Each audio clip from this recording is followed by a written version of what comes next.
Octubre de 1967. El Che Guevara está acorralado. La CIA conoce cada paso, cada ruta, cada rostro de su grupo. Alguien lo traicionó. Durante medio siglo, 3 nombres fueron señalados: Bustos, Debray y Castro. Pero un diario oculto durante 50 años acaba de revelar una verdad más oscura. El Che no cayó por azar. Cayó porque fue entregado por los mismos que juraron morir con él. Y la confesión que lo prueba, vino del hijo del traidor. Bolivia, 9 de octubre de 1967. La selva huele a humedad y pólvora. El Che Guevara, exhausto, anota sus últimas palabras en un cuaderno que apenas sostiene. 17 hombres lo acompañan, enfermos, hambrientos, rodeados. En el aire flota una certeza muda: la traición ya ocurrió. En Langley, Virginia, los agentes de la CIA observan fotos recientes del campamento. Demasiado recientes. Demasiado precisas. ¿Cómo las consiguieron? Un informante dentro del círculo del Che ha hablado. No fue suerte, fue cálculo. El ejército boliviano avanza sin errar un paso. Mientras tanto, en La Habana, los teléfonos del Ministerio del Interior permanecen en silencio. Fidel ya no responde a los mensajes cifrados del Che. Lo ha dejado solo. Y ese silencio pesa más que las balas. La historia oficial dirá que fue una emboscada. Pero la verdad, esa que aún sangra, comenzó meses antes, cuando el miedo empezó a valer más que la lealtad. La traición nació en julio. Julio de 1967.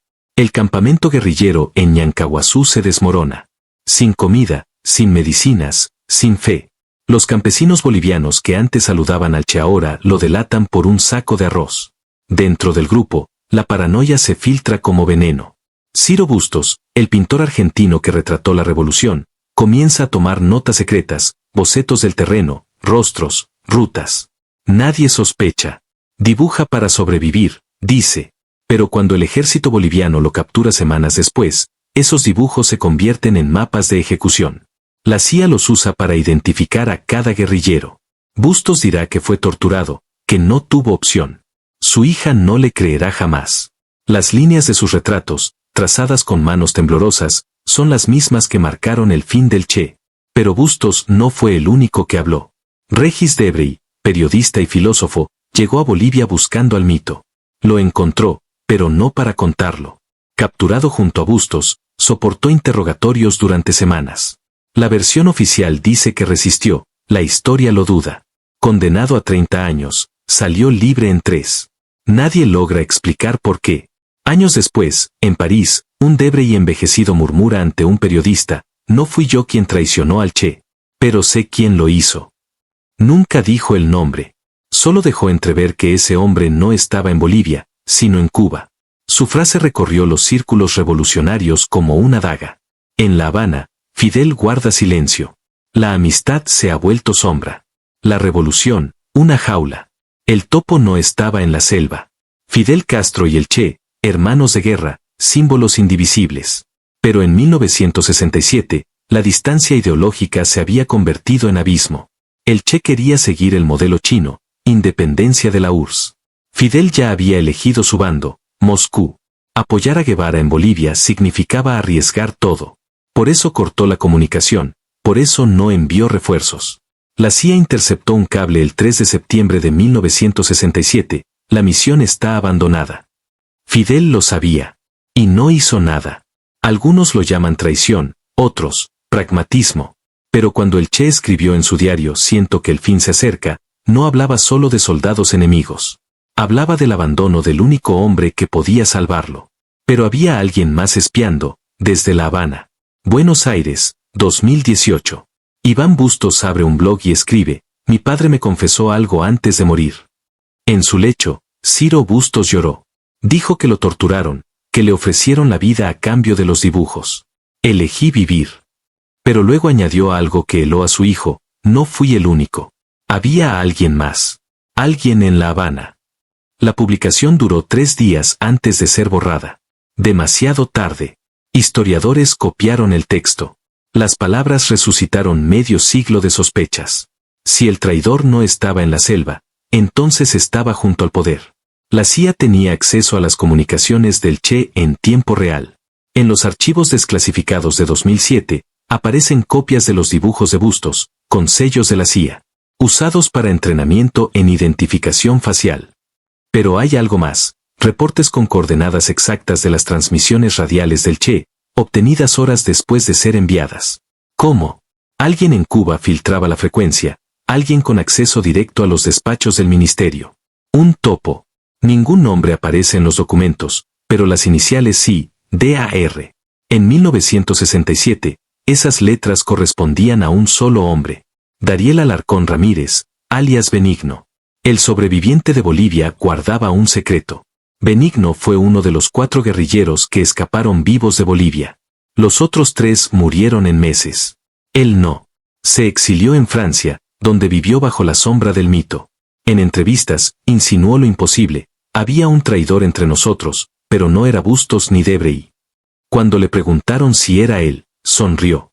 En 2007, un periodista chileno lo encaró. ¿Trabajó usted para la CIA? Benigno se levantó y se fue.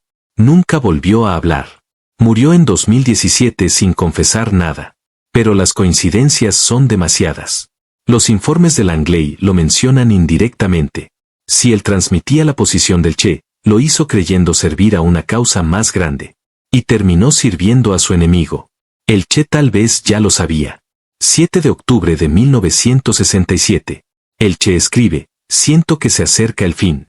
No se puede confiar en nadie completamente. Sus palabras, hoy, suenan como profecía. Daniel James, su biógrafo, asegura que Guevara sospechaba de 3 hombres pero no actuó. Tal vez ya había aceptado su destino. Cuando Félix Rodríguez, el agente de la CIA, lo interrogó antes de morir, le preguntó quién lo había traicionado. El Che respondió, todos traicionan eventualmente.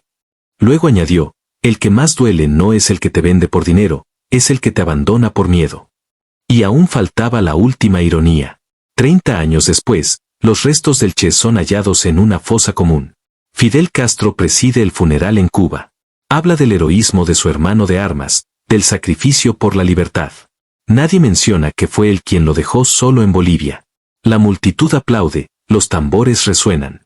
Pero entre los asistentes, un viejo guerrillero susurra, el que muere traicionado no muere, se multiplica.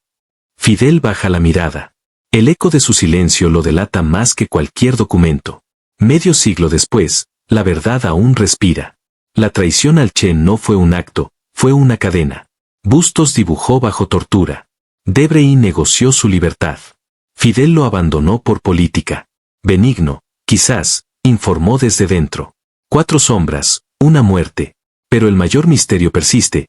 ¿Quién filtró las coordenadas finales del Che en tiempo real?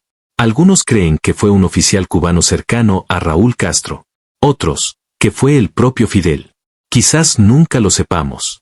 Pero lo cierto es que el Che, incluso traicionado, se volvió inmortal. Porque en cada causa perdida, alguien vuelve a pronunciar su nombre. En cada revolución, alguien pregunta, ¿quién traicionó al Che? Y el eco responde, todos lo hicimos. Por miedo, por fe, o por silencio. La muerte del Che Guevara no fue solo el fin de un hombre. Fue el espejo de toda revolución, la fe convertida en política, la lealtad convertida en miedo. 50 años después, el hijo del pintor rompió el pacto del silencio. Pero la verdad completa aún se esconde, enterrada junto a los ideales que el Che se negó a abandonar. En la historia, como en la selva, nadie sale limpio.